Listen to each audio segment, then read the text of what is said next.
السلام علیکم ورحمۃ اللہ۔ بسم اللہ الرحمن الرحیم۔ حضور اقدس صلی اللہ علیہ وآلہ وسلم کے معجزات میں سے ایک یہ بھی ہے کہ آپ صلی اللہ علیہ وسلم جو دعا فرماتے وہ بارگاہ رب العزت میں قبول ہوتی۔ یہ باب نہایت وسیع ہے، نظر بر اختصار صرف چند مثالیں درج کی جاتی ہیں۔ حضرت انس بن مالک رضی اللہ تعالی عنہ کی ماں نے حضور صلی اللہ علیہ وآلہ وسلم کی خدمت میں عرض کی، یا رسول اللہ صلی اللہ علیہ وآلہ وسلم، انس آپ کا ادنا خادم ہے، اس کے حق میں دعائے خیر فرمائیں۔ پس آپ صلی اللہ علیہ وآلہ وسلم نے یوں دعا فرمائی، یا اللہ تو اس کا مال و اولاد زیادہ کر، اور جو نعمت تو نے اسے دی ہے اس میں برکت دے۔ ایک روایت یہ بھی ہے کہ تو اس کی عمر زیادہ کر اور بشت میں میرا رفیق بنا۔ یہ دعا ایسی مقبول ہوئی کہ حضرت انس رضی اللہ تعالی عنہ کے باغ میں کھجوروں کے درخت سال میں 2 دفعہ پھل دیتے۔ ان کی اولاد 100 سے زیادہ تھی، ایک کم 100 برس کی عمر پائی۔ اخیر عمر میں فرماتے تھے کہ مجھے امید ہے کہ حسب دعائے جناب مصطفیٰ صلی اللہ علیہ وآلہ وسلم میں بشت میں آپ کا رفیق بھی ہوں گا۔ اسی طرح حضور علیہ السلام نے حضرت عبد الرحمن بن عوف رضی اللہ تعالی عنہ کے حق میں دعا فرمائی تھی کہ اللہ تجھے برکت دے۔ اس دعا کی برکت سے اللہ تعالیٰ نے حضرت عبد الرحمن رضی اللہ تعالی عنہ کو تجارت میں اس قدر نفع دیا کہ جب 31 ہجری میں انہوں نے وفات پائی تو ان کے ترکے کا سونا کلاڑیوں سے کھودا گیا، یہاں تک کہ کثرت کار سے ہاتھ زخمی ہو گئے۔ ان کی 4 بیویوں میں سے ہر ایک کو 80,000 دینار ملے۔ انہوں نے وصیت کی تھی کہ 1,000 گھوڑے اور 50,000 دینار فی سبیل اللہ خیرات کر دیے جائیں۔ یہ تمام علاوہ ان صدقات کے تھا جو انہوں نے اپنی زندگی میں کیے۔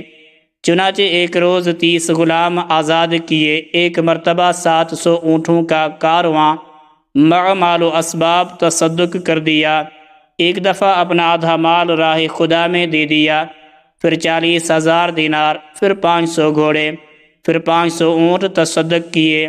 جنگ احد میں حضرت سعد بن ابی وقاص رضی اللہ تعالی عنہ جناب رسول اکرم صلی اللہ علیہ وسلم کے آگے بیٹھے ہوئے تیر چلا رہے تھے اور یوں کہہ رہے تھے، یا اللہ یہ تیرا تیر ہے، اس سے تو اپنے دشمن کو ہلاک کر۔ اور حضور صلی اللہ علیہ وآلہ وسلم فرما رہے تھے، یا اللہ اس کا نشانہ درست کر دے اور اس کی دعا قبول کر لے۔ آپ کی دعا سے حضرت سعد رضی اللہ تعالی عنہ مستجاب الدعوات بن گئے، جو دعا کرتے قبول ہوتی اور جو تیر پھینکتے وہ کبھی خطا نہ کرتا۔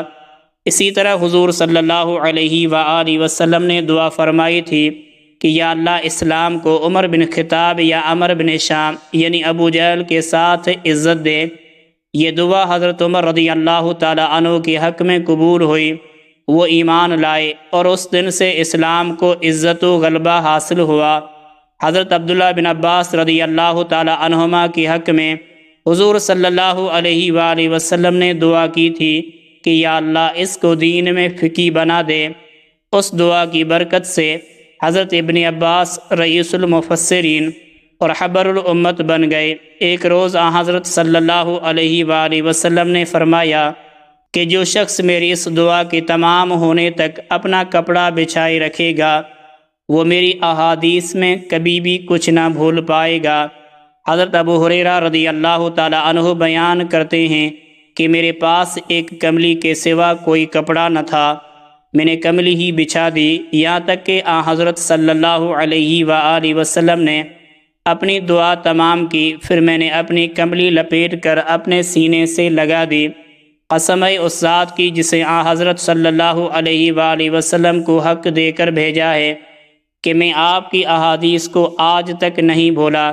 جب حضرت طفیل بن عمر دوسی رضی اللہ تعالی عنہ حضرت صلی اللہ علیہ وآلہ وسلم کے دستے مبارک پر اسلام لائے تو انہوں نے یوں عرض کیا، یا رسول اللہ صلی اللہ علیہ وآلہ وسلم، میری قوم میری اطاعت کرتی ہے، میں اس کے پاس جاتا ہوں اور اس کو دعوت اسلام دیتا ہوں، آپ دعا فرمائیں کہ اللہ تعالیٰ مجھے ایسی نشانی عطا کرے جو ان کے برخلاف میری معاون ہو۔ حضور صلی اللہ علیہ وآلہ وسلم نے دعا فرمائی کہ یا اللہ اس کے لیے ایک نشانی پیدا کر دے۔ یہ سن کر میں اپنی قوم کی طرف آیا۔ جب میں گھاٹی قدا میں پہنچا تو میرے دونوں آنکھوں کے درمیان چراغ کی مانند ایک نور پیدا ہوا۔ میں نے دعا کی یا اللہ اس نور کو میری پیشانی کے سوا کسی اور جگہ پیدا کر دے، کیونکہ میں ڈرتا ہوں کہ میری قوم اس کو میری پیشانی میں مسلح خیال کرے گی۔ پس وہ نور میرے چابک کی سرے پر لٹکتی ہوئی قندیل کی طرح ہو گیا۔ پھر میں نے اپنی قوم کو دعوت اسلام دی، مگر وہ ایمان نہ لائے۔ میں نے رسول اللہ صلی اللہ علیہ وآلہ وسلم کی خدمت میں حاضر ہو کر عرض کیا کہ قبیلہ دوست نے میری اطاعت سے انکار کر دیا ہے، آپ ان پر بد دعا فرمائیں۔ آپ نے بجائے بد دعا کے دعائے ہدایت فرمائی اور مجھ سے ارشاد فرمایا کہ ان کو نرمی سے دعوت اسلام دو۔ میں تعمیل ارشاد کرتا رہا یہاں تک کہ رسول اللہ صلی اللہ علیہ وآلہ وسلم ہجرت کر کے مدینہ میں تشریف لے آئے۔ پھر میں اپنی قوم کے 70 یا 80 اشخاص کے ساتھ جو ایمان لائے تھے خدمت اقدس میں حاضر ہوا۔ حضرت ابو ہریرہ رضی اللہ تعالی عنہ نے حضرت صلی اللہ علیہ وآلہ وسلم کی خدمت میں عرض کیا یا رسول اللہ میں اپنی ماں کو اسلام کی دعوت دیتا ہوں مگر وہ قبول نہیں کرتی، آپ دعا فرمائیں۔ حضور صلی اللہ علیہ وسلم نے یہ سن کر دعا فرمائی اور وہ ایمان لائی، جیسا کہ پہلے آ چکا ہے۔ حضرت نابغہ بن جہاد بیان کرتے ہیں کہ میں نے رسول اللہ صلی اللہ علیہ وآلہ وسلم کو شعر سنایا، آپ نے پسند فرمایا اور میرے حق میں یوں دعا فرمائی، اللہ تیرا دانت نہ گرائے۔ حضرت نابغہ رضی اللہ تعالی عنہ کی عمر 100 سال سے زائد ہو گئی مگر آپ کا کوئی دانت نہ گرا۔ حضرت ثابت بن زید رضی اللہ تعالی عنہ نے عرض کیا یا رسول اللہ صلی اللہ علیہ وآلہ وسلم میرا ایک پاؤں لنگڑا ہے، زمین پر نہیں لگتا۔ حضور صلی اللہ علیہ وآلہ وسلم نے میرے حق میں دعا فرمائی، وہ پاؤں چنگا ہو گیا اور دوسری کی طرح زمین پر برابر لگنے لگا۔ حضرت عروۃ البارقی رضی اللہ تعالی عنہ کے لیے حضور صلی اللہ علیہ وآلہ وسلم نے دعا فرمائی کہ یا اللہ اس کے سودے میں برکت دے۔ اس کے بعد حضرت عروت جو چیز خریدتے خواہ وہ مٹی ہو اس میں نفع ہی ہوتا۔ ہجرت کے وقت جب حضور صلی اللہ علیہ وآلہ وسلم غار ثور سے نکل کر مدینہ کی طرف روانہ ہوئے تو سراقہ بن مالک گھوڑے پر سوار آپ کے تعاقب میں بالکل قریب آ گیا۔ حضرت صدیق اکبر رضی اللہ تعالی عنہ نے عرض کیا یا رسول اللہ صلی اللہ علیہ وآلہ وسلم ہمیں تو آ لیا۔ آپ نے فرمایا غم نہ کر کیونکہ اللہ ہمارے ساتھ ہے۔ جب 2 یا 3 نیزے کا فاصلہ رہ گیا تو آپ صلی اللہ علیہ وسلم نے دعا فرمائی کہ یا اللہ تو جس طرح چاہے ہم کو بچا۔ اس پر سراقہ کا گھوڑا پیٹ تک زمین میں دھنس گیا۔ یہ دیکھ کر سراقہ نے عرض کیا یا محمد صلی اللہ علیہ وآلہ وسلم میں جانتا ہوں کہ یہ آپ کا کام ہے، آپ اس مصیبت سے میری نجات کے لیے دعا فرمائیں، اللہ کی قسم میں کسی کو تعاقب میں آپ تک نہیں آنے دوں گا۔